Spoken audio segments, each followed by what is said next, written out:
సదా నన్ను నడిపే నీ చెలిమే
మౌనిక, మమ్మీ ఇప్పుడే చంద్రముఖి రీల్ చేశాను. ఎన్ని లైక్స్ వస్తాయో ఏంటో. మమ్మీ నువ్వు కూడా ఓపెన్ చేసి ఒక లైక్ కొట్టు. నువ్వు నీ ఫ్రెండ్స్ అందరూ ఒకసారి లైక్ చేసి అందరినీ లైక్ కొట్టి కామెంట్స్ కూడా పెట్టమని చెప్పు.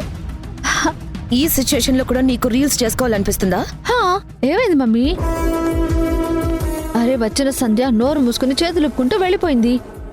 ఇంకా ఎందుకు నువ్వు కంగారు పడతావు? దా ఇద్దరం కలిసి ఇంకో రీల్ చేద్దాం. మమ్మీ మన ఇద్దరం కలిసి రీల్స్ చేస్తే మీరిద్దరు సిస్టర్సా అంటారు. ఎవ్వరు కూడా నిన్ను మా మమ్మీ అనుకోరు.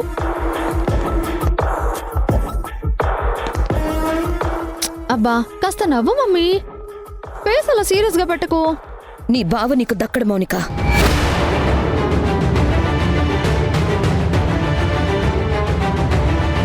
ఏం మాట్లాడుతున్నావు మమ్మీ? బావ నాకు దక్కకపోవడం ఏంటి? తను లేకపోతే నేను బ్రతకలేను. తన కోసం నేను ఎంత దూరమైనా వెళ్తాను. ఎక్కడికి వెళ్తావు చెప్పు. లీగల్ గా అసలు నీది పెళ్లే కాదు.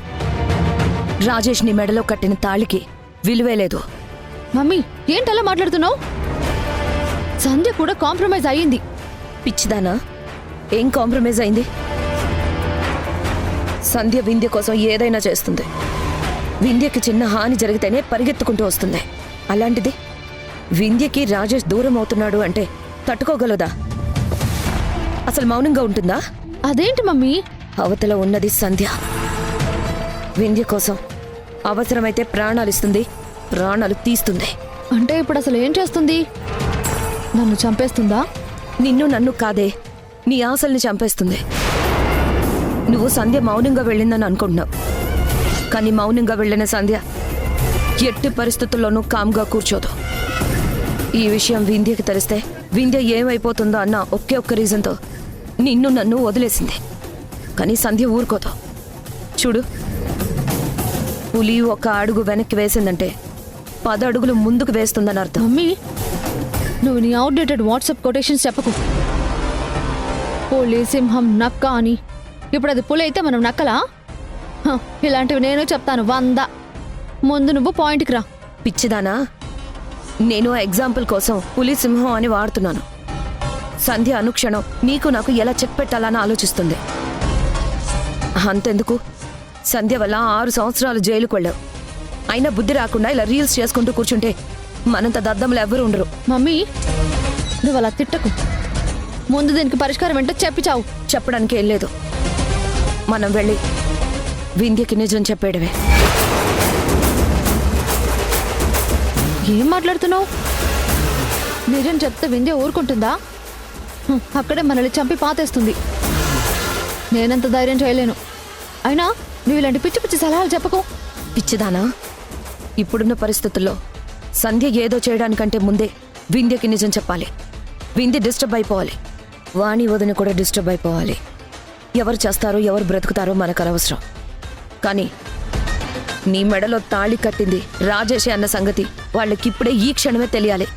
మమ్మీ నాకెందుకో భయంగా ఉంది.